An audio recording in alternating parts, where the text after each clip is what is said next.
Bom dia, hoje é 5/12/2020. Aleluia, glória a Deus. Estamos vivos, estamos no planeta Terra e a Igreja de Jesus é mais que vencedora. Aleluia. Vamos ler um hino, o 257. Esforça-te e tem bom ânimo. O Senhor teu Deus é contigo.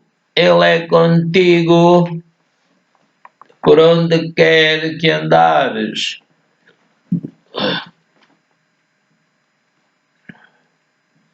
Esforça-te e tem bom ânimo. O Senhor teu Deus é contigo. Ele te vai dar onde a planta do teu pé pisar.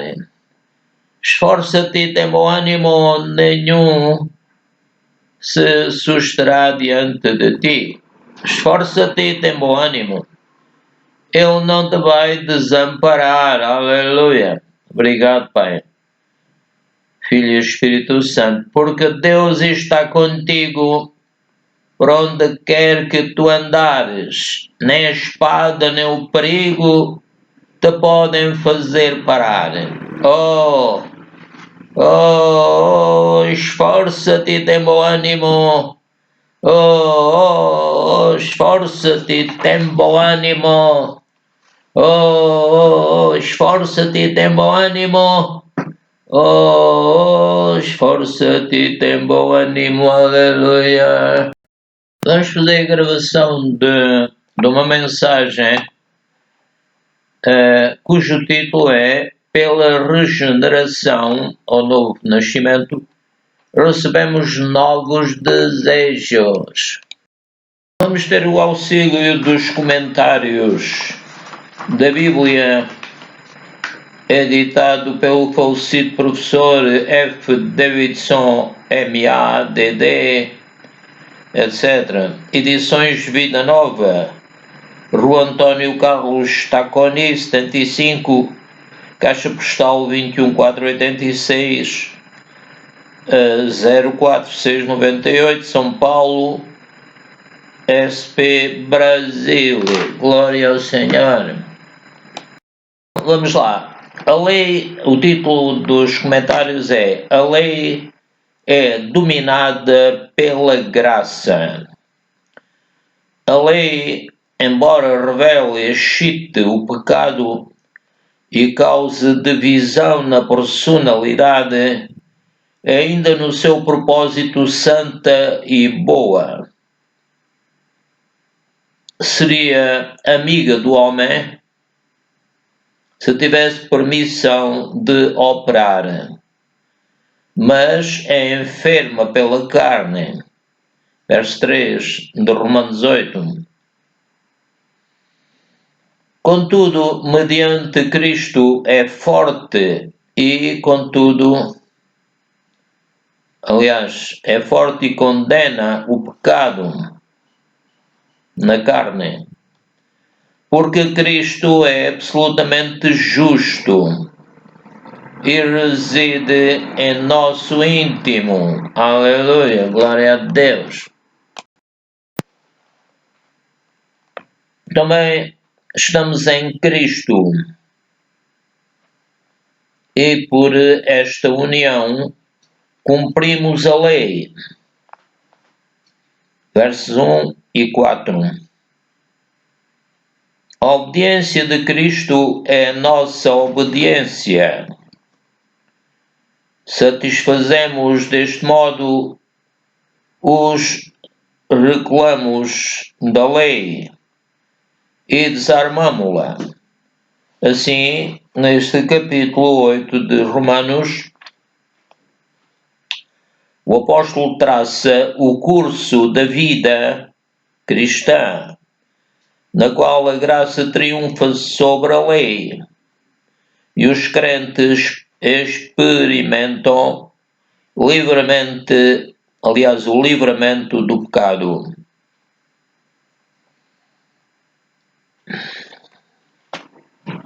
O fracasso da lei.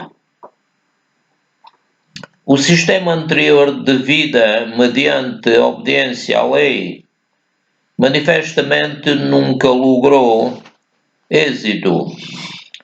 Agora prova-se bom pela encarnação de Jesus Cristo e a presença do Espírito de Deus. A lei é incapaz de conferir benefícios, mas o que ela falhou em fazer, a graça realizou mediante Cristo e o Espírito Santo. A vida triunfante começa aqui e agora, na ausência de qualquer sentença por desajustamento com Deus. Unido a Cristo, o crente é absolvido e está livre para sempre da lei do pecado e da morte. A justa exigência da lei, que é uma vida reta, é levada a cabo não por nós, os crentes, mas em nós. Isto é, o que for impossível à lei, a ideia é mais de inabilidade inerente da lei em fazer algo no sentido de uma vida santa do que meramente de uma vida da sua impotência por fazer o que Cristo realizou. O fracasso da lei é absoluto. A nova lei sob que estamos é a lei do Espírito da vida em Cristo Jesus, a qual nos emancipa da lei do pecado e da morte. O pecado é estranho à vida humana, é um intruso.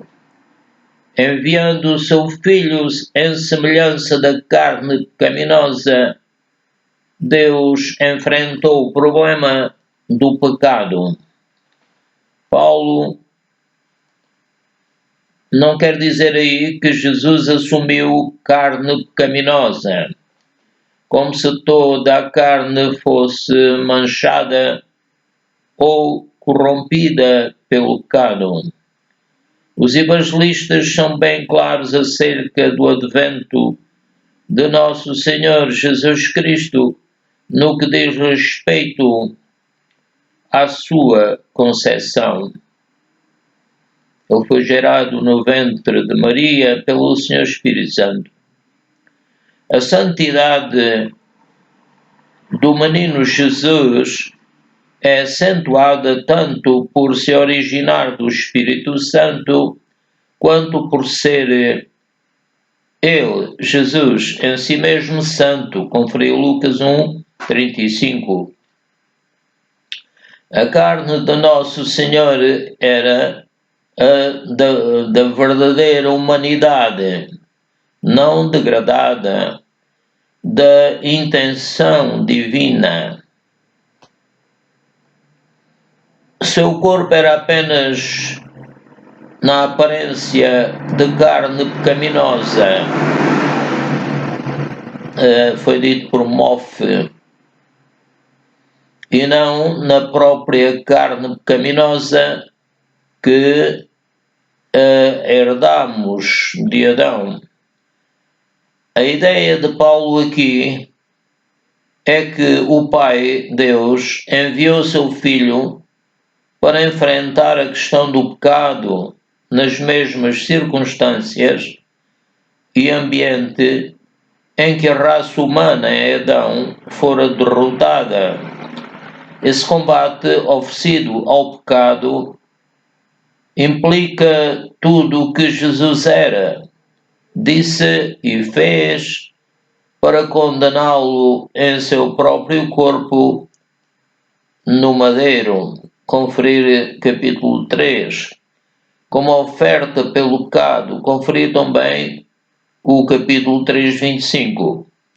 A carne era a esfera ou domínio do pecado, mas no caso dos crentes, Deus tornou ilegítima essa esfera de influência, tendo a morte do Filho de Deus anulado o poder do pecado sobre os santos, completa e permanentemente. O homem em Cristo está livre para sempre da lei do pecado e da morte.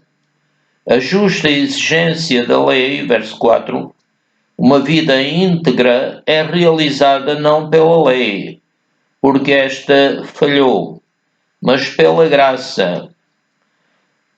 A vitória da graça, Romanos 8, 5 a 13.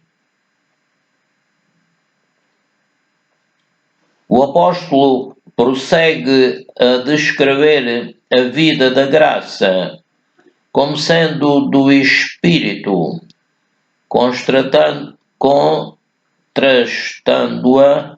com a vida da carne debaixo da lei, ou sob a lei. A vida velha tem seus interesses e se deixa absorver por coisas da carne, mas a vida nova se entretém de coisas espirituais. Se nossa vida se põe de acordo com a carne, nossa mentalidade recebe a influência disso. Se prevalece o elemento espiritual, os resultados análogos se verão em nossa compostura espiritual. A suma de tudo isto vem a ser que a mente carnal é morte, mas a mente do espírito é vida e paz. Verso 6. Por um lado, a morte é o resultado da vida carnal. Por outro, a vida flui da vida do Espírito Santo de Deus. A razão disso é clara. A vida carnal é hostil a Deus, pois frustra os ideais divinos para a humanidade. Centraliza-se em si mesma e está em guerra contra Deus. Por sua própria natureza é incapaz de se submeter à lei de Deus. Verso 7. Considerando como supremo o mundo do seu próprio eu e nele vivendo, não pode agradar a Deus. Verso 8. A carne é, de facto, a sede da revolta contra Deus, como sinónimo de carne no sentido em que Paulo aí emprega o termo. João apresenta o mundo. Conferir João 16, 8 a 11 e capítulo 17, versos 6 a 9. É a vida sem Deus, vida de egoísmo, de indulgência própria e desobediência à luz da consciência. Paulo volta então diretamente a seus leitores como a cristãos em quem o Espírito habita, verso 9. A força propulsora da vida espiritual é o Espírito Santo. Obrigado, Espírito Santo. Morando no íntimo do crente. Daí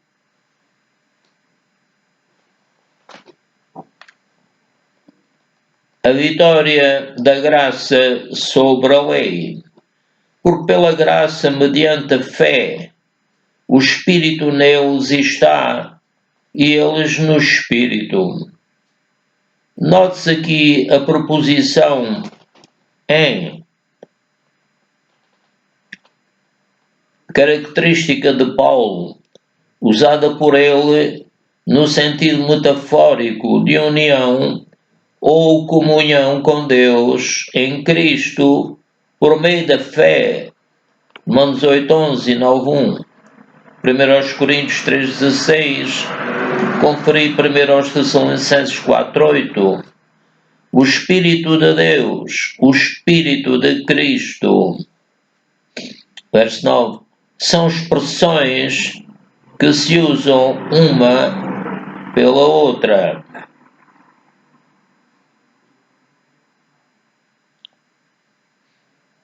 Mostrando a igualdade e as funções da divindade una. O Pai é a fonte de toda a graça, o Filho é o canal e o Espírito, o Filho é o canal da graça e o Espírito é o agente.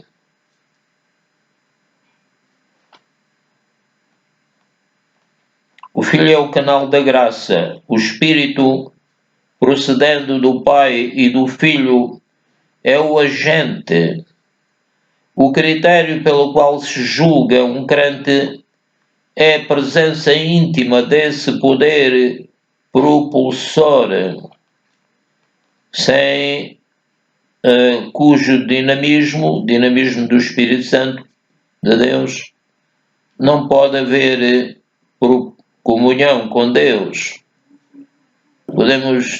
Posso dizer, Pai, obrigado porque nós, como crentes, como teus filhos, temos a presença íntima do poder propulsor do teu Santo Espírito, sem cujo dinamismo não pode haver comunhão contigo, Pai Celestial.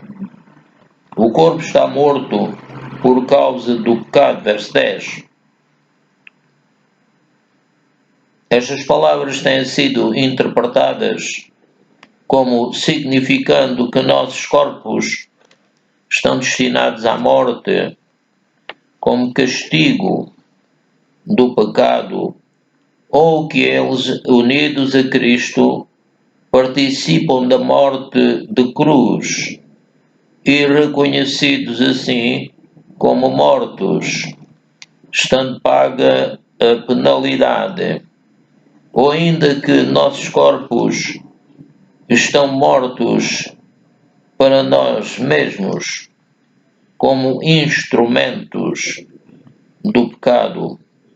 Corpo e carne empregam-se no mesmo sentido, estando em contraste com o espírito.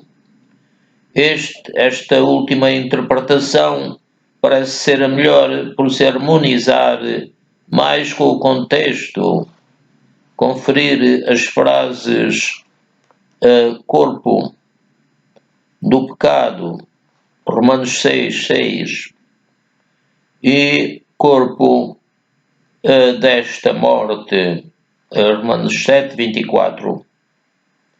Por causa do pecado, por causa da justiça, verso 10.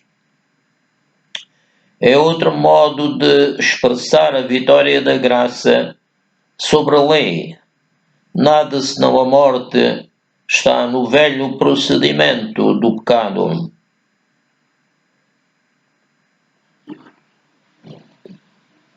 Mas somente vida pulsa no novo proceder da justiça ou justificação. Esse prodígio que Deus realiza para nós, sem nossa participação, pois somos incompetentes para tanto. Tal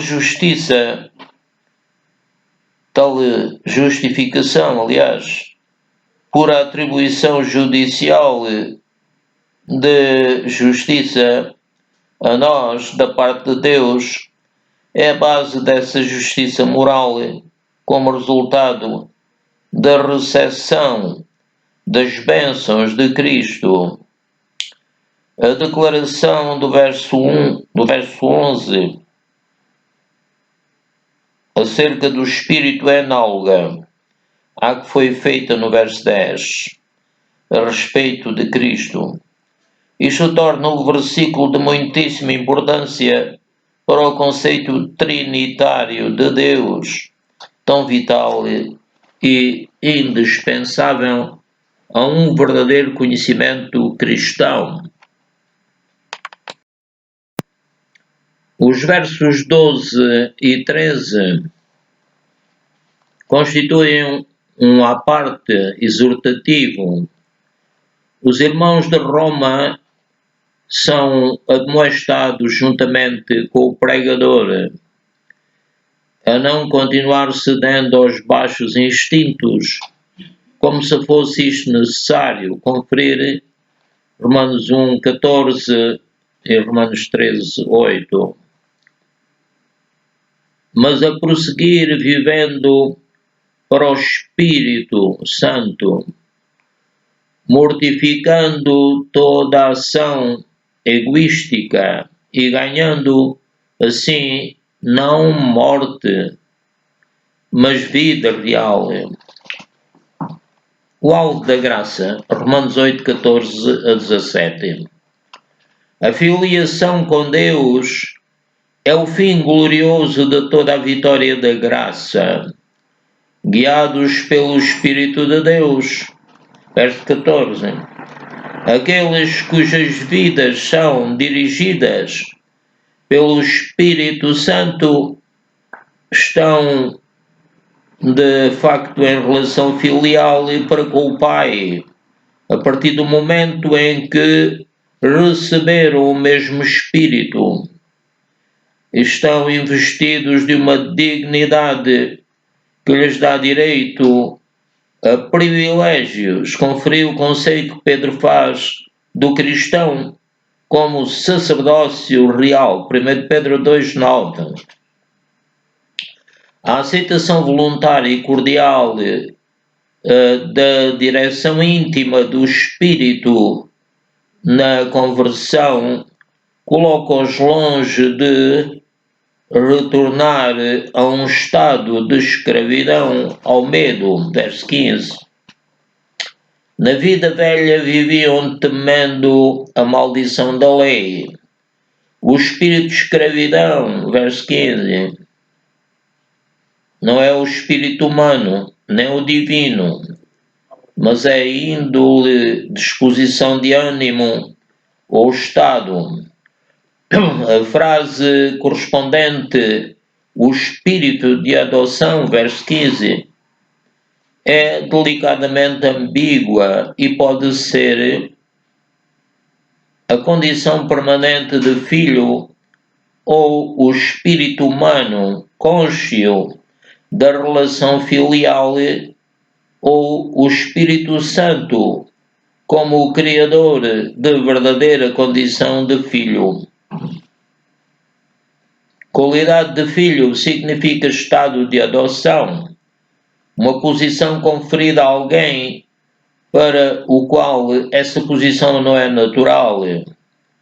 É por um acto de graça de Cristo que os crentes estão nessa relação. Os judeus não tinham o costume de adotar filhos, que era comum entre romanos e gregos. Paulo não faz digressão para negar qualquer doutrina de paternidade universal, mas ensina definidamente a necessidade da filiação cristã, da relação com Deus, com o Pai, em Jesus Cristo, mediante o Espírito Santo. Esta filiação não é simples. Reconhecimento oficial de um laço filial. Um título apenas é um facto real. Somos filhos com o direito de dizer Abba Pai, verso 15, como a partilhar da filiação do Filho Eterno, Jesus Cristo. Esse brado erguido ao céu é uma combinação do aramaico e do grego, duas línguas faladas na época. A mesma interjeição dupla encontra-se em Marcos 14:36 e Gálatas 4:6. É provável que Nosso Senhor usasse essa fórmula,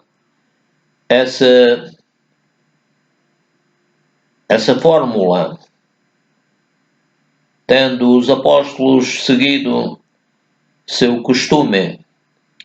Esse brado sob ou debaixo da emoção intelectual ou espiritual revela a alma desnuda do crente e se acompanha espontaneamente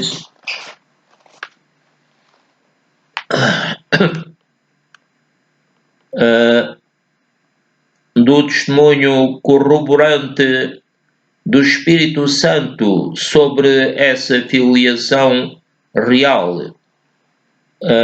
Verso 16. Paulo então prossegue exultante nesse pensamento. Se somos filhos, somos também herdeiros, verso 17, conferir Romanos 4:14.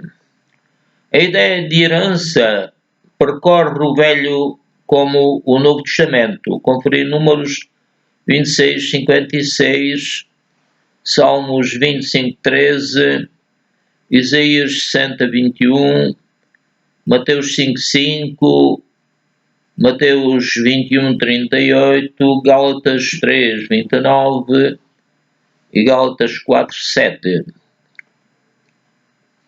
O advento do Espírito para morar em nosso íntimo é o penhor ou o prognóstico da herança do crente. Conferir 2 Coríntios 1:22, 2 Coríntios 5:5, Efésios 1:14. Cristo é o Filho de Deus eterno. Logo somos herdeiros, seus herdeiros de Deus e co-herdeiros de Cristo. Verso 17. Os cristãos têm uma herança em comum com Cristo, da qual participarão no devido tempo. No verso 17b, Paulo pode estar referindo um dito familiar da igreja primitiva, conferir 2 Timóteo, capítulo 2, versos 11 a 13. Isto é, que os crentes, tendo a experiência da adoção, herdam juntamente com Cristo, se de facto participam dos seus sofrimentos, a fim de também participar da sua glória. A vida do cristão é uma reprodução da vida de Cristo. Com ele sofremos, verso 17. Implica o companheirismo em levar a cruz ou o sacrifício próprio. Não que as nossas experiências sejam redentoras em si, mas preenchemos o que resta das aflições de Cristo. Ver Colossenses 1:24. A glória a ser revelada. Capítulo 8 de Romanos 18:27. No seu êxtase em face da vitória da graça, Paulo alçou o voo muito além das mais ricas possibilidades da lei. Transportou-se para uma esfera jamais conhecida por ela, pela lei. A ideia de sofrimento não o abate. Verso 18. Não tem dúvidas sobre quanto é duro seguir a Cristo, conferir seus sofrimentos. Em Atos 19, 23, 41 e Atos 20, 18, 35, 2 aos Coríntios 1, 3 a 11, 2 aos Coríntios 6, 4 a 10, 2 aos Coríntios 11, 23, 33. Tampouco duvida que a glória por vir excederá de muito os sofrimentos presentes. Essa glória futura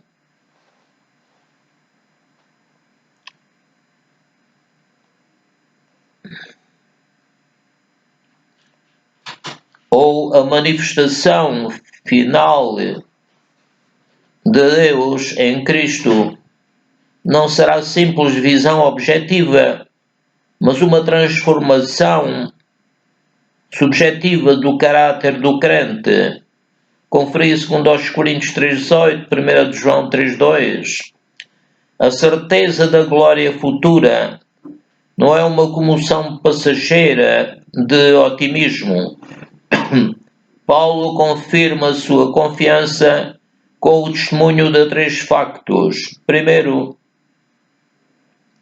cita a unidade orgânica da criação, ver versículos 19 a 22, afirmando assim um facto científico encarado do ponto de vista teológico.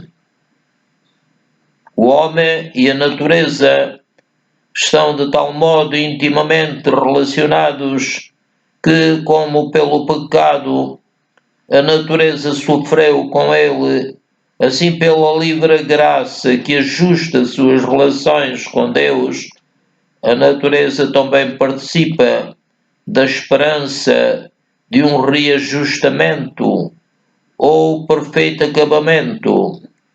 A criação está sujeita à vaidade, não voluntariamente. Verso 20.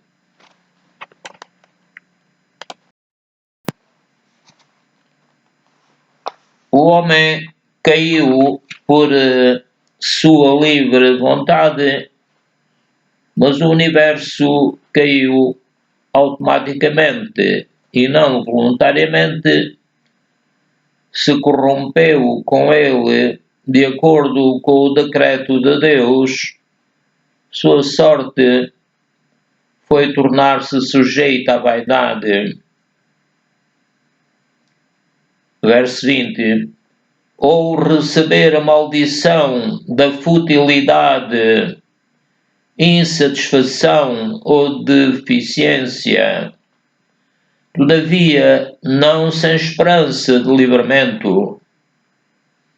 A redenção do homem significará para a natureza inteira a suspirar o cumprimento da profecia acerca do deserto que florescerá como a rosa. O apóstolo torna a referir o tema principal desta passagem, a saber que a graça atual da possessão das primícias do Espírito Santo aguarda a futura redenção do nosso corpo. Verso 23.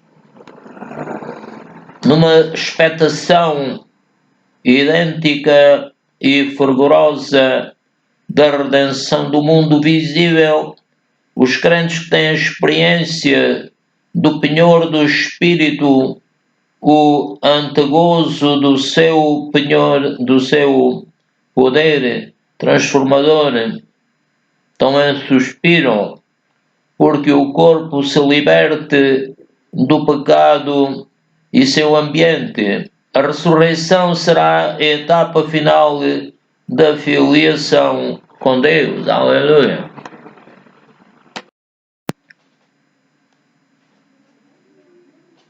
Paulo agora passa a chamar como sua segunda testemunha a esperança consciente do cristão, a qual, por sua própria natureza, prova a realidade da glória futura, versos 24 e 25. É outro fundamento de certeza, porque pela esperança fomos salvos, verso 24, dando ênfase deste modo à esperança. Não quer ele com isso desconsiderar ou diminuir a função preeminente da fé na salvação do crente. Alguns preferem traduzir na esperança, evitando assim má compreensão, mas pela esperança e mediante a esperança vem dar no mesmo. A fé é o meio definido da salvação e a esperança só pode surgir de uma atitude de fé. A ideia que o apóstolo apresenta é que, por sua própria natureza, a esperança testifica do facto da glória futura. A esperança deixa de ser esperança se vê consumado aquilo que aguarda. Cumpre-nos então esperar pelo fim, suportando, exercendo paciência. Estamos salvos. Contudo, a plena salvação ainda está no futuro. O auxílio do Espírito Santo é a terceira testemunha da plena realização da adoção, terceiro fundamento da certeza de que a graça se tornará glória, versos 26 e 27. Também o Espírito, semelhantemente, nos assiste em nossa fraqueza, verso 26. Paulo é robustecido em sua fé relativamente à glória final do crente, com a experiência comum a todo o cristão, concernente à operação do Espírito em patrocinar os nossos anseios em oração para que chegue a um desfecho nossa adoção como filhos de Deus. Se Deus está assim interessado em nossa movimentação para esse desfecho glorioso, então o fim não é uma ilusão, é sim uma realidade maravilhosa. Uma realidade maravilhosa. Glória ao Senhor. O verbo assiste do grego sinaltilambanetai, do grego sinantilambanetai. É no original uma palavra enérgica, composta de duas preposições. Preposição sine é companhia de, significa em companhia de, o sine, e o anti significa em frente de, como prefixos do verbo lambaneine, apoderar-se de. A metáfora é de um ajudante que sustenta o peso em cooperação com o portador, pegando na outra extremidade da carga. Fraqueza refere-se à debilidade do cristão em sua ignorância ou compreensão parcial da vontade de Deus, porque não sabemos orar como convém, verso 26. Aqui se verifica o auxílio específico do Espírito Santo de Deus. Sua intercessão é nosso íntimo. A intercessão do Salvador Jesus Cristo é à direita de Deus. Hebreus 7:25. O Paraclito não simplesmente o Paraclito, não simplesmente ao nosso lado, Paraclito é o Espírito Santo,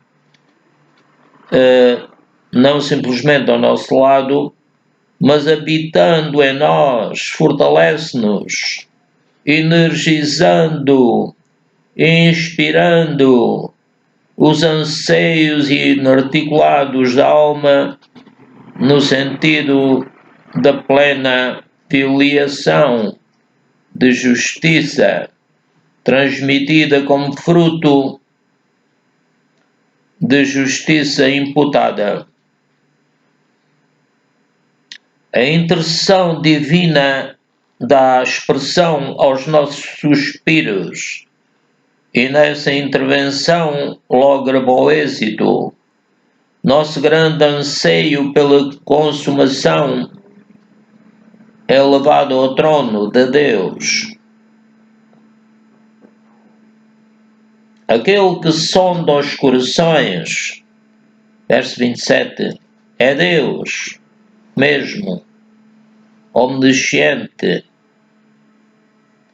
que conhece a direção e os movimentos do Espírito Santo, inspirando as aspirações humanas. Todavia, ainda mais especificamente, o Pai sabe a mente do Espírito, verso 27, porquanto é a sua própria mente. A soberana vontade de Deus garante a graça. Romanos 8, 28 a 30.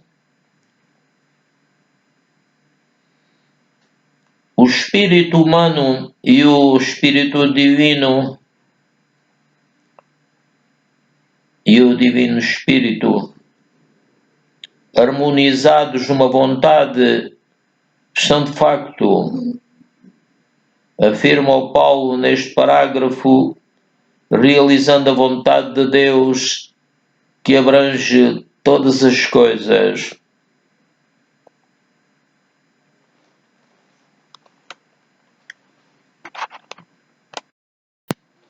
Em vista dessa divina operação em nós e em nosso favor, somos advertidos de que para os que amam a Deus tudo lhes coopera para o bem, isto é, os que são eficazmente chamados segundo o seu propósito, verso 28. A divina vontade está por trás dos chamados, que não somente ouvem o chamamento, mas lhe obedecem. O que ficou estabelecido na presciência e na predestinação divinas atinge inevitavelmente o alvo divino para a glória divina, que inclui o bem-aventurado estado dos eleitos. Obrigado, Pai. O propósito é o plano eterno, é fazer dos crentes conformes à imagem de seu Filho, verso 29, o qual é por si mesmo a imagem perfeita do Pai. Conferi 1 aos Coríntios 15, 49, 2 aos Coríntios 3, 18, 2 aos Coríntios 4, 4 e Colossenses 1, 15. De modo que ele é o primogênito entre muitos irmãos. Primogênito, verso 29, implica não simplesmente prioridade, mas preeminência. Preeminência quer dizer superioridade.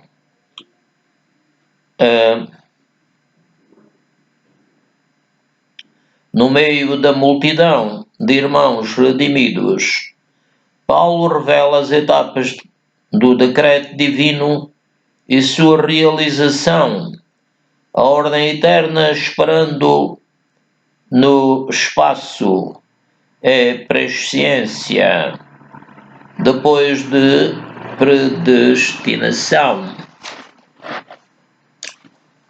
Esta se baseia no conhecimento prévio. Uma etapa dá lugar a outra. A expressão conhecer de antemão, do grego progenosko,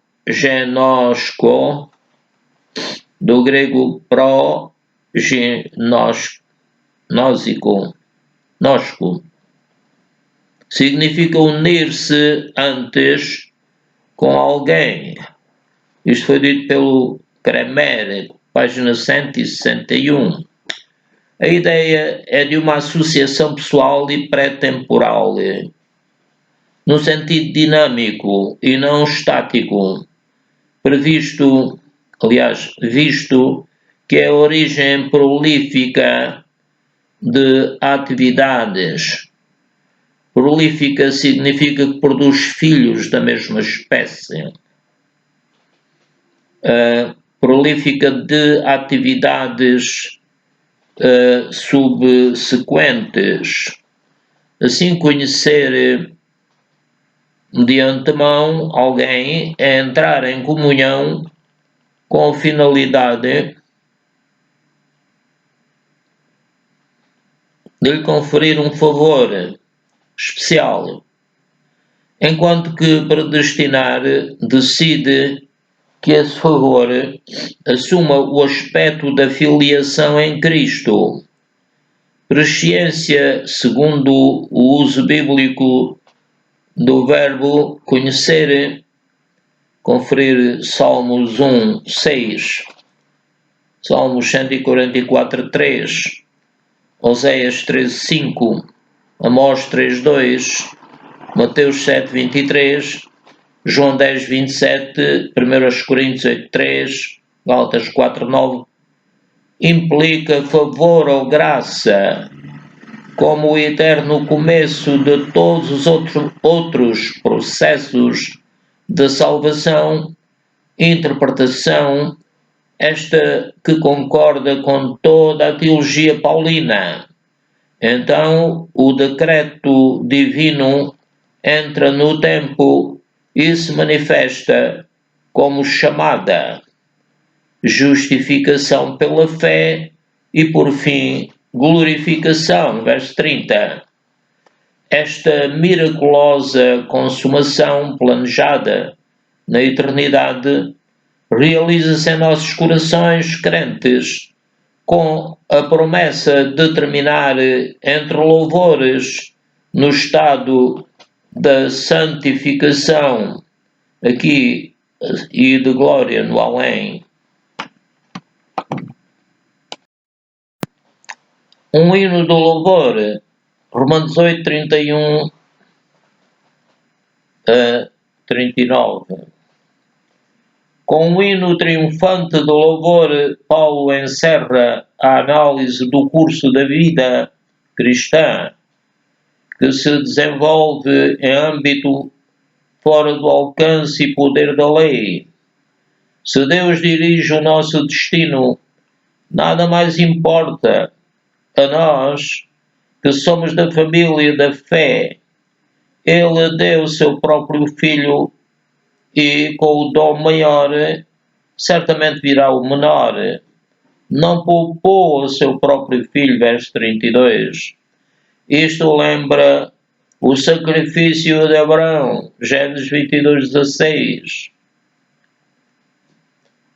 Desta promessa que abrange tudo, promessa de bênção ilimitada, o apóstolo continua volvendo à primeira declaração do verso 1. Agora, pois, nenhuma condenação há. O pensamento do hino subordina-se a duas principais interrogações. Primeira, quem intentará acusação contra os eleitos de Deus? Verso 33. E segunda, quem nos separará do amor de Cristo? Glória ao Senhor. verso 35. Se Deus o justifica, ousará alguém acusar os eleitos de Deus? E ainda, se o próprio Cristo, agora à direita de Deus, é o seu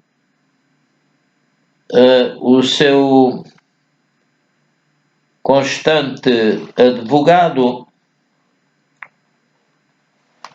haverá força que possa partir os laços de amor que prendem o Salvador aos salvos?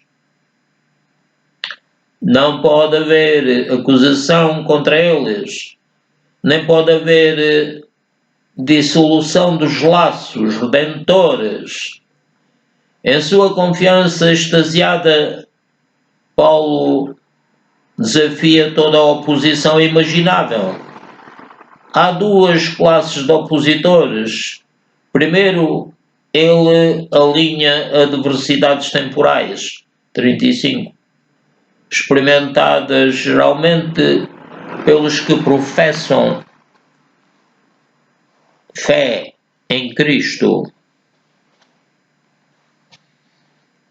os quais, sofrendo com ele, partilharão igualmente de sua glória. Os sofrimentos são são reais, como o apóstolo bem sabe.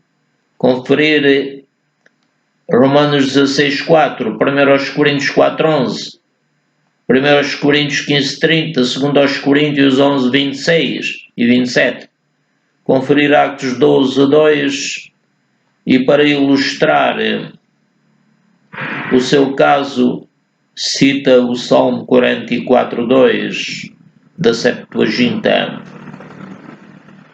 Segundo, há poderes espirituais que ele refere quase com desdém, dada a futilidade de suas tentativas para nos separar do amor de Cristo. Vêm catalogados em grupos de 2 e de 3, alternadamente, nem morte, nem vida, nem coisas do presente, nem coisas do porvir, nem altura, nem profundidade, nem qualquer outra criatura.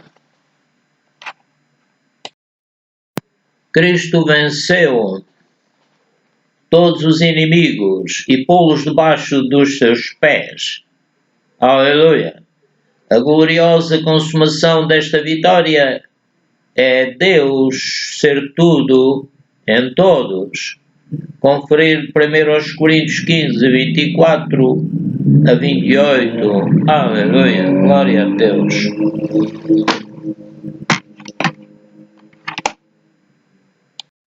Estamos terminando. Que a graça de nosso Senhor Jesus Cristo, o amor de Deus e a comunhão do Espírito Santo sejam comigo e com todos aqueles que virem este vídeo. Aleluia, glória a Deus. Então, meus irmãos e amigos, até outro dia. Paz seja convosco. A paz de Jesus, nosso Salvador.